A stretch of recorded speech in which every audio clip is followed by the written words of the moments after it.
दौरान disable personal पेंशनियर हूँ। 1971 में आर्मी से डिसेबल करके मुझे पेंशन से निकाला गया और ये भारत सरकार से रिकॉग्नाइज एंड रजिस्टर्ड एनएक्ससी संस्था का पदाधिकारी हूँ मैं।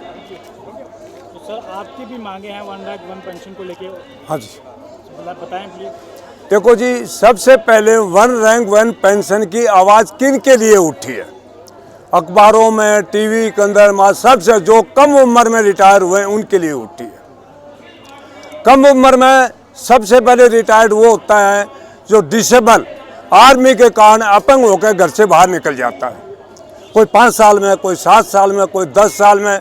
2014 में, अभी 2023 में उसकी 1 रुपया पेंशन नहीं बढ़ाई। दूसरी चीज़, आज तक एक सैनिक 17 साल वाले सैनिक के बराबर विधवा की पेंशन होती थी।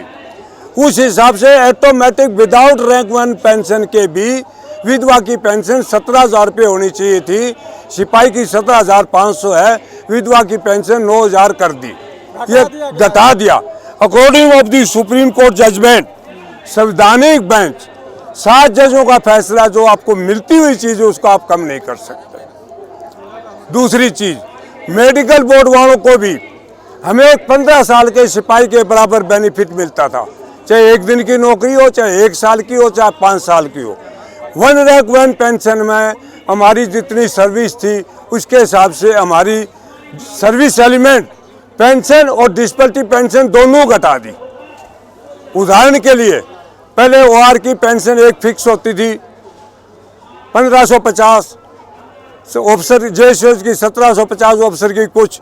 इसी हिसाब से कम पेंशन 100% पर ओआर की पेंशन थी 12,000, ऑफिसर जेएसएस की 17,000, ऑफिसर की 27,000। उस पेंशन को भी घटा दिया, 12,000 की जगह आज 8-9,000 कर दिया। और ऑफिसर को 27,000 से ज़्यादा नहीं मिलनी चाहिए थी। लेंथ ऑफ सर्विस, यदि किसी ऑफिसर ने 30 और 35 साल नौकरी करी है, what the means of disability, उसका डिसेबिलिटी से क्या ताल्लुकात है? जितनी लंबी सर्विस करी उतनी डिसेबिलिटी पेंशन, जितना बड़ा रैंक उतनी ज़्यादा डिसेबिलिटी पेंशन। एक जवान की 4,500 रुपया डिसेबिलिटी आज, 100% में 8,000 रुपया, और ऑफ कर्नल की 1.5 लाख रुपया disability pension one rank one pension में की गई है। ये सबसे बड़ी कमी है। एक रिजर्व 15 साल नौकरी करके आता है, हर साल में 2 महीना जाता था, 14 साल गया, 15वें साल नहीं गया, उसको पेंशन नहीं मिलती थी। उसकी पेंशन भी 9,000 कर दी, जो 17,000 होनी चाहिए। अभी इस नियम से उसकी 19,000 रुपये होनी चाहिए। तो उस कैटेगरी को बिल्कुल बुरी तरीके से मार कर रख दिया है। अब उसके बारे में मेन चीज, हेलो बैठ जाइए 2:30 बजे। विधवाएं, मेडिकल बोर्ड, उनकी तो पेंशन घटा, 1 रुपया नहीं बढ़ाई है, उनकी तो घटा दी है। और जो 33 और 35 और 40 साल नौकरी करें, हाई रैंक के ऑफिसर हैं जिन्होंने 55 साल तक नौकरी करी है, उनकी पेंशन बढ़ाई है। ये एक बहुत बड़ा षड्यंत्र है। टोटल रकम का, वन रैंक वन पेंशन का टोटल रकम का 70% 3% ऑफिसरों को दिया है और 30% खाली 97% जेसीओआर को दिया है। सभी बैठ जाइए। मुझे उधर वन पेंशन के बारे में विश्लेषण से बताया, तो क्यों जो है गवर्नमेंट ऐसा कर रही है? क्यों जो है आपको अपना हक जो आप मांग रहे हैं ऐसा क्यों हो रहा है? इसके 3 कारण हैं। पहला कारण है, चाहे मुझे प्राइम मिनिस्टर बना दो, एक आदमी पूरे प्रशासन को नहीं संभाल सकता। या तो ऊंचे आईएएस अधिकारी वो चाहते हैं किसी तरीके से प्रधानमंत्री को फेल किया जाए तो उनकी पॉलिसी लागू करिए, बहुत बड़ा षड्यंत्र है जिसकी सीबीआई जांच होनी चाहिए। खरबों रुपये का डाका डाला गया है, खरबों रुपया भारत सरकार का वो आदमी लूट कर ले गए जिनकी पेंशन का हक नहीं है। जो 55 साल नौकरी करके colonel, brigadier, major general, lieutenant general, इतनी सर्विस आईएएस आईपीएस करते हैं, उनकी इनकी सर्विस में फ़र्क नहीं है।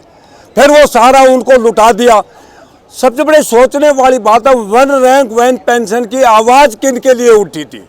सबसे कम सर्विस करता उसके लिए, उसको 1 रुपया नहीं दिया। सबसे कम सर्विस में है कुछ मेडिकल कैटेगरी वाले, रिजर्विस्ट और फौजी की विधवा जो आज तक एक सिपाही के बराबर पेंशन लेते आ रही थी, 1 रैंक 1 पेंशन में उसकी आधी पेंशन कर दी। यह सबसे बड़ा अन्याय है।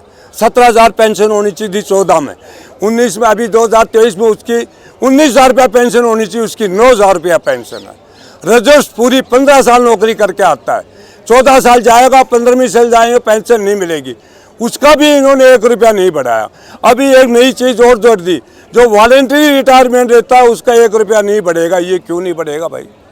सर्विस तो कंडीशन उसकी पूरी करी है, और ये समानता का अधिकार है, सुप्रीम कोर्ट की रूलिंग है। क्या कारण है? कितने जजमेंट हैं जो फौजियों ने सुप्रीम कोर्ट से लिए। 1966 से पहले फौजी विधवा को पेंशन नहीं मिलती थी, सुप्रीम कोर्ट से ऑर्डर करवाया। फौजियों को डीए नहीं मिलता था, एनएफसीसी सुप्रीम कोर्ट तक गई। 2 फैमिली पेंशन नहीं मिलती थी। जैसे मैंने आर्मी की नौकरी करी, बाहर में आकर मैं सिविल में राजस्थान गवर्नमेंट या पंजाब, मरने के बाद बीबी को एक पेंशन देते थे, यह भी सुप्रीम कोर्ट तक गए। मेडिकल बोर्ड वाले, अब मान लीजिए किसी को टीबी होगी, दमा हो गया, टीबी दमा तो क्यूरेबल है, वह इलाज कराएगा, 2 साल के बाद ठीक हो गया तो उसकी पेंशन बंद कर देते थे, वहाँ भी सुप्रीम कोर्ट तक जाना पड़ा। जवानों के साथ ही क्यों भेदभाव किया जा रहा है?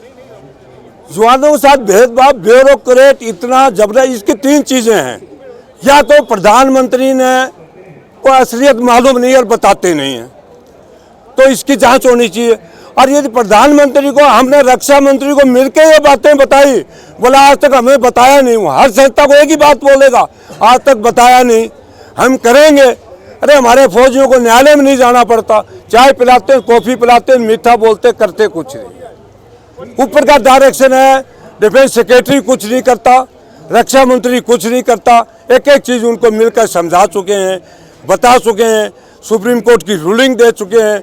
हम कोर्ट में जाएंगे, मुकदमा 100% जीतेंगे, लेकिन हम मर जाएंगे। हम आज इस उम्र में मुकदमा, जब तक सुप्रीम कोर्ट का फैसला आएगा, 90% अगले घर को प्यारे हो जाएंगे। गवर्नमेंट की पॉलिसी जाने दो कोर्ट में, टीवी पे भाषण देते हैं वो अलग बात है, फौजियों के लिए ये कर दिया, फौजियों के लिए ये कर दिया। मैं तो ये कहता हूँ फौजियों को बुरी तरीके से महाघोर अत्याचार, अन्याय 1 रैंक 1 पेंशन के नाम पर और विधवा, मेडिकल बोर्ड और रजस के साथ किया है। यह खाली सिर्फ आर्मी के ऑफिसरों को दिया है, और जब उनका हक भी नहीं था, बनता ही नहीं था, और तो उसकी 27,000 डिस्पैरिटी 100% वालों को 1.5 लाख कैसे दे रहे हो? और हमारी 12% 12,000 वाले को भी आपने 4,500 पर लाकर रख दिया। सोचने वाली बात है। मेरी आंख चलेगी 100 रुपये की, जेएसयू की 200 रुपये की, कर्नल की आंख, क्या दुश्मन गोली मारेगा, कर्नल को मत मारना, आंख चलेगी तो 2 करोड़ रुपया मिलेगा, सिपाही को मार देना, साले को कुछ नहीं मिलेगा। ये पॉलिसी है, ये बहुत बुरी पॉलिसी। और दूसरी चीज़, पूरे हिंदुस्तान में गलत मैसेज जा रहा है, सारे फौजी नाराज हैं JCOR। हम मोदी के सपोर्टर हैं, किस बात के लिए? चाइना बॉर्डर, पाकिस्तान बॉर्डर पर उसने सब कुछ बढ़ाया, हथियार दिए, अम्यूनिशन दिए, सुधार किया। उनका तो किया नहीं, लड़ाइयाँ तो हमने भी लड़ी हैं, हमें क्यों भूल गए? अरे उससे हमारा 20% ही सुधार कर देते, हमें तो 0 कर दिया। ये बहुत अन्याय हो रहा है, ये बहुत बड़ा अन्याय है। धन्यवाद सर। और कुछ पूछना है? 75 सालों के इतिहास में, 75 सालों के इतिहास में, दुनिया के इतिहास में, ये बोले आपको